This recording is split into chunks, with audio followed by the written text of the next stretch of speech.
Assalamu alaikum dear students, my name is Mirza Muhammad Usman and I am teaching biology. उम्मीद है आप लोग biology को अच्छे तरीके से एंजॉय कर रहे होंगे, जो इम्पॉर्टेंट चीज़ें हैं उनको नोट डाउन भी कर रहे होंगे। आज हम बड़ा इम्पॉर्टेंट टॉपिक डिस्कस करेंगे, that is the life cycle of gymnosperms. तो आइए इसको वाइट बोर्ड पे डिस्कस करते हैं। डियर स्टूडेंट, आज के लेक्चर में हम लाइफ साइकिल डिस्कस करेंगे जिम्नोस्पर्म का, और इसमें जो हम एग्जाम्पल लेंगे वो पाइन ट्रीज की है, और इनका जो बोटेनिकल नेम है दैट इज पाइनस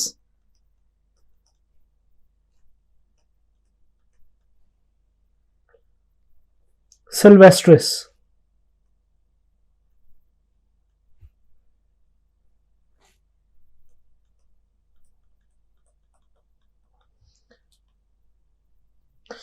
ये जो पाइन ट्रीज हैं they are cone bearing plants, और इनमें जो both male and female sporophylls हैं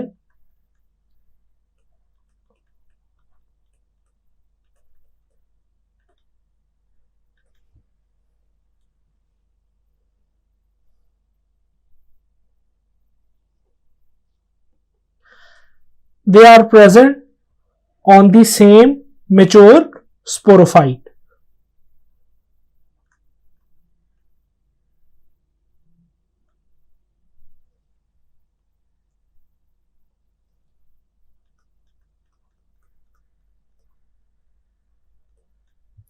अब अगर हम बात करें स्पोरोफिल की, तो आपको पता है कि this is basically the structure that produces spores, और जो स्पोरोफाइट है ये वो जनरेशन है प्लांट की, या वो फेज है प्लांट का जो कि स्पोर प्रोड्यूस करता है। जैसा कि हमने अभी अभी डिस्कस किया कि ये जो पाइन ट्रीज हैं इनमें जो बोथ मेल और फीमेल स्पोरोफिल्स हैं they are located on the same sporophyte. तो ऐसे प्लांट्स को जहां पे मेल और फीमेल जो स्पोरोफिल्स हैं they are present on the same plant, तो ऐसे प्लांट्स को हम मोनेशियस प्लांट्स कहते हैं।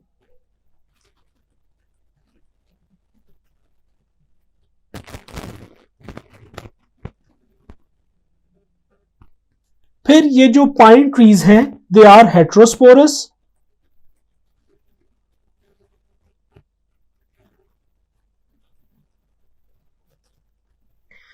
हेट्रोस्पोरस बेसिकली वो प्लांट्स हैं which are generating male and female spores.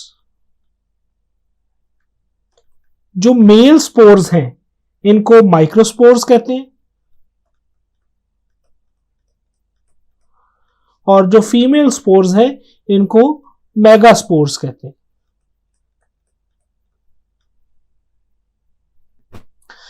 अब जो जिम्नोस्पर्म्स हैं ये ऐसे प्लांट्स होते हैं कि जिनमें सीड्स तो प्रेजेंट होते हैं, they have seeds,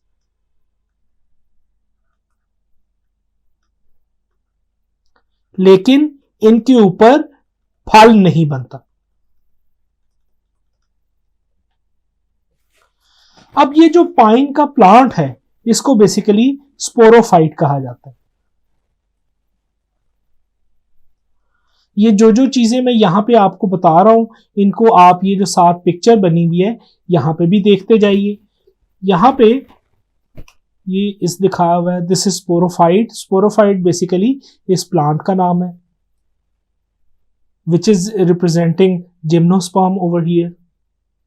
pine trees आपने ज्यादा हिली एरियाज में देखा होगा, ऑल्दो के इसको अब मैदानी इलाकों में भी लोग लाना शुरू कर गए हैं, लेकिन ये ज्यादातर आपको हिली एरियाज में नजर आते हैं,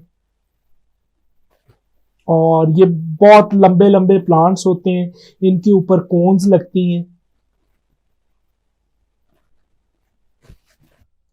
इन प्लांट्स को आम सादा जुबान में कॉनिफर्स कहा जाता है। इन पौधों के बारे में ये चीज बड़ी काबिल जिक्र है कि इनमें जो हार्श वेदर है, खास तौर पे जो सख्त सर्दी है, उसको टॉलरेट करने की बड़ी अच्छी एबिलिटी होती है।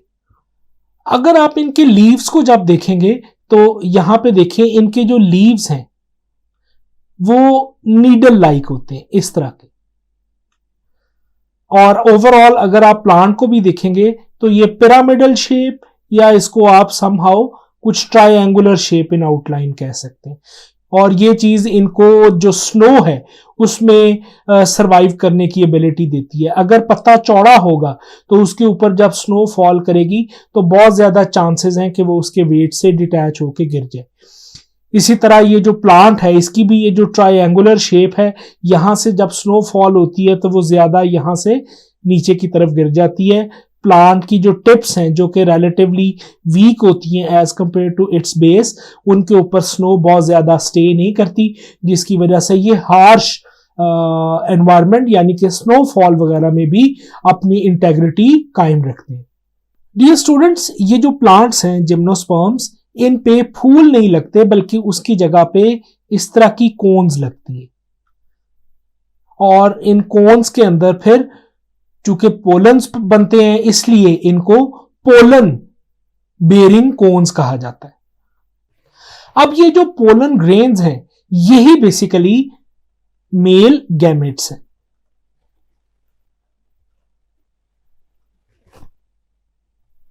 अब ये जो मेल कोन है ये एक तो साइज में छोटी होती है और दूसरा इसके ऊपर इस तरह के स्केल्स होते हैं, ये जैसे स्केल्स इस पिक्चर में नजर आ रहे हैं। ये जो स्केल्स हैं इनके दरमियान में छोटे छोटे स्ट्रक्चर्स लगे हुए होते हैं जिनको हम माइक्रोस्पोरेंजियम कहते हैं। जब ये कोन मैच्योर हो जाती है तो इसमें ये जो माइक्रोस्पोरेंजियम है ये मैच्योर होके तो फिर पोलन्स को रिलीज करते हैं। अब ये जो माइक्रोस्पोरेंजियम है इसके अंदर एक सेल होता है जिसको माइक्रोस्पोर मदर सेल कहते हैं। ये बेसिकली डिप्लॉयड होता है। ये जो माइक्रोस्पोर मदर सेल है, माइक्रोस्पोर मदर सेल में मियोसिस होती है और फिर इसके रिजल्ट में स्पोर्स बनते हैं। इस मियोसिस के नतीजे में स्पोर्स पैदा होंगे और ये जो चूंकि यहां पे मियोसिस हुई है विच इज रिडक्शन डिवीजन, तो डेफिनेटली हमने पहले एक चीज कही थी कि ये जो माइक्रोस्पोर मदर सेल है ये डिप्लॉयड है, 2n नंबर है। तो जब मियोसिस होगी, रिडक्शन होगी, तो जो स्पोर्स बनेंगे वो हैप्लॉइड होंगे। अब यहां पे ये जो स्पोर्स बने हैं इनको टेक्निकली हम माइक्रोस्पोर्स कहेंगे।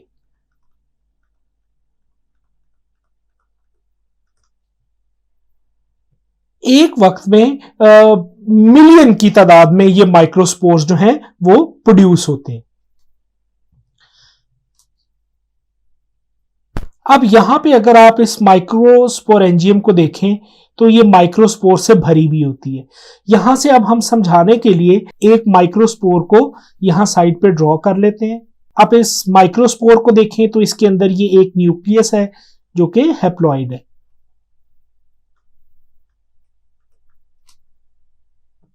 अब इसमें माइटोसिस होगी।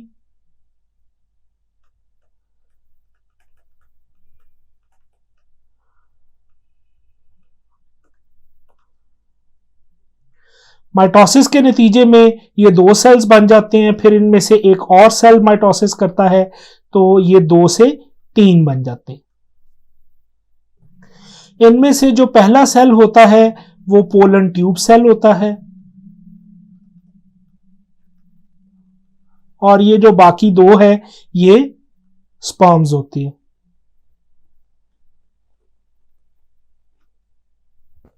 ये जो स्पर्म सेल्स हैं इनको हम पोलन्स कहते हैं या पोलन ग्रेन्स कहते हैं, एक ही चीज है। अब अगर आप इस पोलन के स्ट्रक्चर को देखें तो एक तो ये स्फेरिकल होंगे और इनकी जो लैटरल साइड्स होती हैं उन पे विंग लाइक स्ट्रक्चर्स होते हैं इस तरह से। इन विंग्स का फायदा क्या होता है कि जब ये अपनी कोन से निकलते हैं तो रिलीज होने की बाद ये काफी देर तक एयरबॉर्न रहते हैं, हवा के अंदर घूमते फिरते रहते हैं, मुअल्लक रहते हैं। तो ये विंग्स इनको यहां पे सपोर्ट करते हैं हवा में रहने के लिए या एयरबॉर्न रहने के लिए। इनकी इसी प्रॉपर्टी की वजह से ये हवा के साथ बहुत लंबा डिस्टेंस ट्रेवल करते हैं और फिर जहां इन्हें फेवरेबल कंडीशंस मिलती हैं वहां ये ड्रॉप हो जाते हैं। अब यहां तक जो मेल गैमीट्स का प्रोसेस है वो खत्म हो जाता है। अब इसको हम जरा टेबुलेटेड फॉर्म में एक दफा समराइज कर लेते हैं। सबसे पहले ये स्पोरोफाइट आ जाएंगे और इनके ऊपर मेल और फीमेल दोनों स्पोरोफिल्स लगते हैं। हम पहले चूंकि मेल गैमेट्स की बात कर रहे हैं तो ये मेल स्पोरोफिल होगा और इसके ऊपर कोन्स लगती हैं।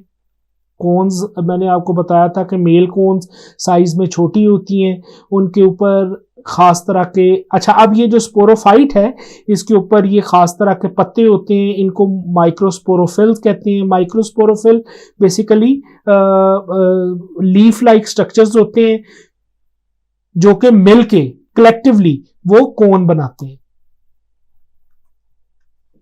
ये अगर इंडिविजुअली देखें तो ये लीफ लाइक स्ट्रक्चर्स होते हैं। इन्हीं माइक्रोस्पोरोफिल्स के अंदर फिर माइक्रोस्पोरेंजियम लगते हैं।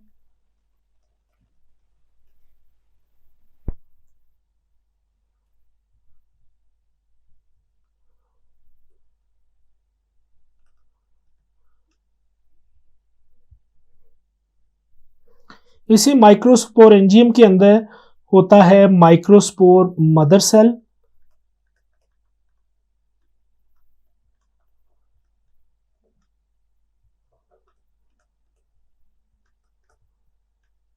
जो कि हमने कहा था कि डिप्लॉयड होता है। फिर इसके अंदर मियोसिस होती है जो कि रिडक्शन डिवीजन है। तो उसके नतीजे में यहां से क्या बनते हैं, शाबाश, माइक्रोस्पोर्स बनते हैं जो कि बेसिकली मेल गैमेट्स हैं और इनमें क्रोमोसोमल नंबर हाफ होगा। ये जो माइक्रोस्पोर है ये फिर जर्मिनेट करता है और जर्मिनेशन के बाद ये बन जाता है माइक्रो गैमीटोफाइट।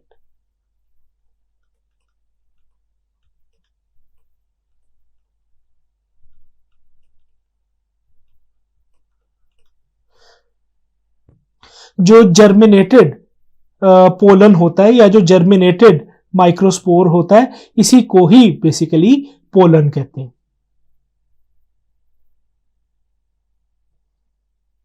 तो यहां तक है जो मेल गैमीट बनने का प्रोसेस वो यहां पे कंप्लीट हो जाता है। आइए अब हम चलते हैं फीमेल प्लांट की तरफ। अच्छा जी, इसी स्पोरोफाइट की एक ब्रांच के ऊपर लगती है फीमेल कोन। ये मेल कोन से थोड़ा साइज में बड़ी होती है। इसको ओव्यूलेट कोन भी कहते हैं। फीमेल कोन को ओव्यूलेट कोन भी कहते हैं।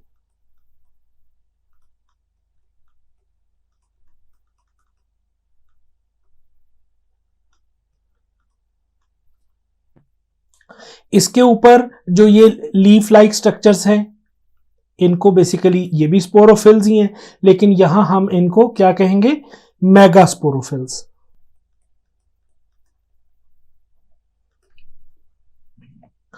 इनका जो टेक्सचर है वो एज कंपेयर टू माइक्रोस्पोरोफिल ये थोड़ा सा वुडी इन टेक्सचर होते हैं। इसीलिए ये जो फीमेल कोन है ये मैंने पहले बताया कि ये साइज में थोड़ी सी बड़ी भी होती है as compared to male cone. इन्हीं पत्तों को जब आप खोलेंगे तो इसके दरमियान में होंगे मेगा स्पोरेंजियम। आप याद करें हमने मेल में यहां क्या कहा था कि मेल में यहां पे होते हैं माइक्रोस्पोरेंजियम, लेकिन यहां इस फीमेल के अंदर होंगे मेगास्पोरेंजियम। और ये बेसिकली फीमेल, ये जो मेगास्पोरेंजियम है ये बेसिकली फीमेल गैमीटोफाइट है, इसको ओव्यूल भी कहते हैं।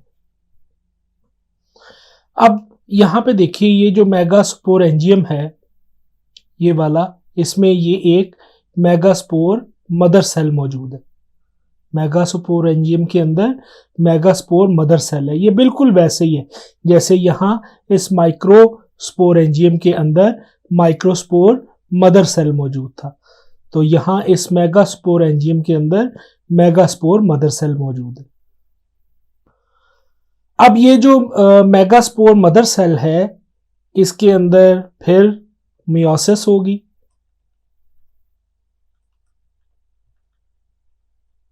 ये खुद जो है ये डिप्लॉयड था, 2n, मियोसिस हुई, रिडक्शन डिवीजन है।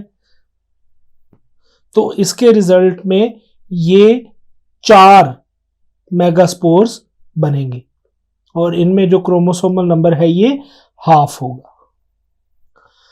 अब इन 4 मेगास्पोर्स में से ये जो 3 है ये डीजेनरेट हो जाते हैं और एक जो है वो सरवाइव करता है। फिर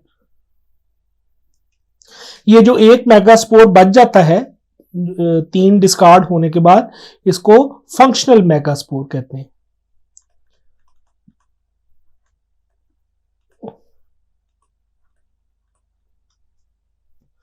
ये स्टूडेंट यहां पे एक चीज याद रखिए कि ये जो ओव्यूल है ये एक इंडेहिसेंट मेगास्पोर होता है। इंडेहिसेंट का मतलब होता है ना खुलने वाला, और ये वेल प्रोटेक्टेड होता है यानी कि इंटेगुमेंटेड होता है। तो ओव्यूल को हम बेसिकली इंडेहिसेंट इंटेगुमेंटेड स्ट्रक्चर भी कह सकते हैं, क्योंकि एक तो ये खुला हुआ नहीं होता, वेल प्रोटेक्टेड होता है, और इसके ऊपर ये इंटेगुमेंट यानी कि एक प्रोटेक्टिव लेयर भी होती है। ये जो फंक्शनल मेगास्पोर अब बना था ये फिर आगे माइटोसिस करेगा, और माइटोसिस के रिजल्ट में आप देखें यहां पे 1 से 2, 2 से 4 इस तरह से मेगास्पोर्स बनते जाएंगे, और फिर उनमें से कुछ जो हैं वो एग में कन्वर्ट हो जाएंगे। जैसे यहां पे आप ये देख सकते हैं कि ये 2 जो हैं ये एग में कन्वर्ट हो गए, जिनको आर्चिगोनियम विद एग कहा जा रहा है यहां पे। ये अब इस हालत में इस स्ट्रक्चर को फीमेल गैमेटोफाइट कहते हैं, और ये अब रेडी है फॉर फर्टिलाइजेशन।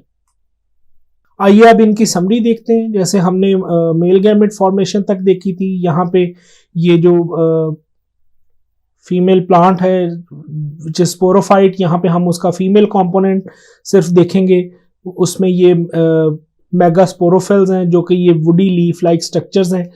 यहाँ पे भी हमने पहले भी बताया था इसको, यहाँ दोबारा डिस्कस कर रहे हैं। ये वाले ये मिलके इस तरह की ये कोन बना देते हैं जो कि ज़्यादा वुडी और साइज में बड़ी होती है as compared to the male cone. इसी मेगास्पोरोफिल के अंदर होता है मेगास्पोरेंजियम यहाँ पे ये, और इस मेगास्पोरेंजियम के अंदर क्या होता है, वेरी गुड, इसमें मेगास्पोर मदर सेल्स होते हैं जैसे ये दिखाया हुआ, this is megaspore mother cell. फिर ये जो मेगास्पोर मदर सेल है जो कि खुद डिप्लॉयड है, इसमें मियोसिस होगी और उसके रिजल्ट में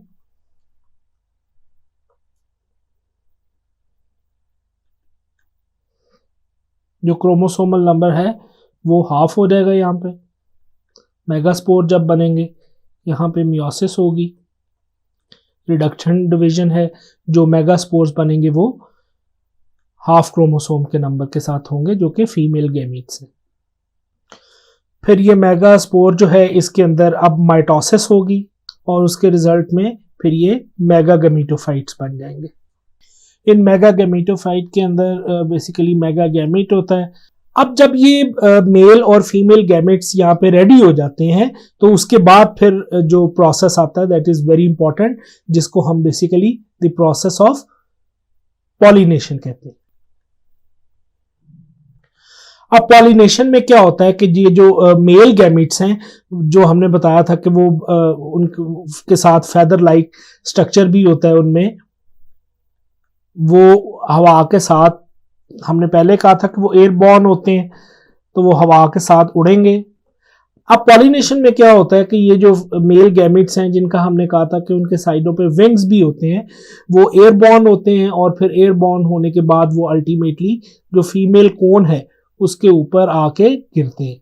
अब यहाँ पे आके देखें तो ये पोलन जब यहाँ आके ड्रॉप होगा तो ये जो एग है ये तो बड़े वेल प्रोटेक्टेड स्ट्रक्चर में यानी कि ओव्यूल में प्रेजेंट है, जिसको हमने इंडेहिसेंट यानी कि जो ब्रोकन था which is intact basically integumentary structure, हमने ओव्यूल को ऐसे डिफाइन किया था। तो ये एग जो है वो इसके अंदर वेल प्रोटेक्टेड पड़े हुए, जबकि पोलन यहां बाहर आके इसके ऊपर ड्रॉप होगा।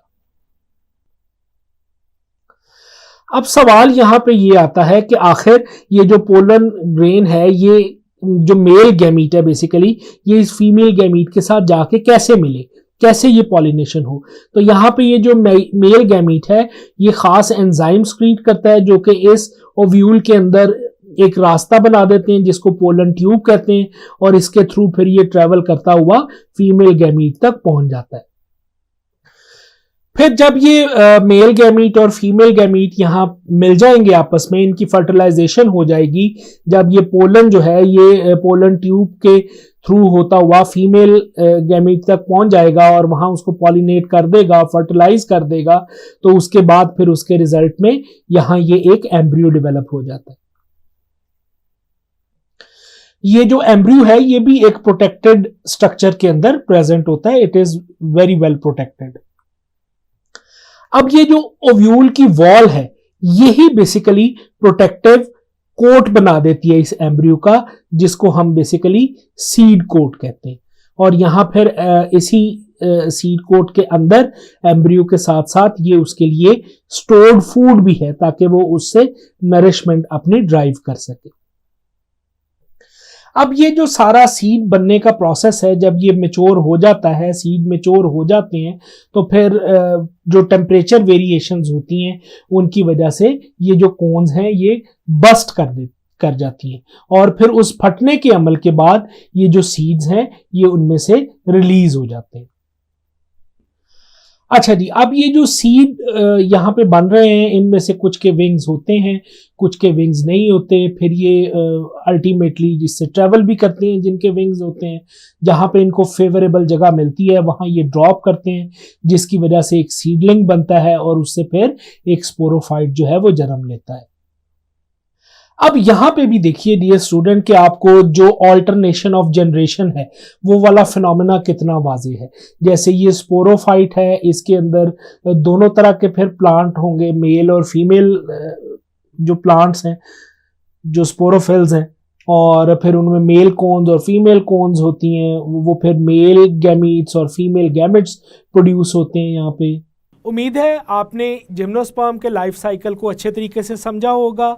ये चीज़ समझने में थोड़ी सी मुश्किल है, लेकिन अगर आप जिस तरह मैंने आपको वाइट बोर्ड पे समझाया है, अगर आप इसको साथ साथ डिस्कस करते जाएंगे, इसको लर्न करते जाएंगे, नोट डाउन करते जाएंगे, तो ये चीज़ आपके लिए काफ़ी आसान होगी। मुझे अगले टॉपिक तक के लिए इजाज़त दीजिए। अल्लाह हाफ़िज़।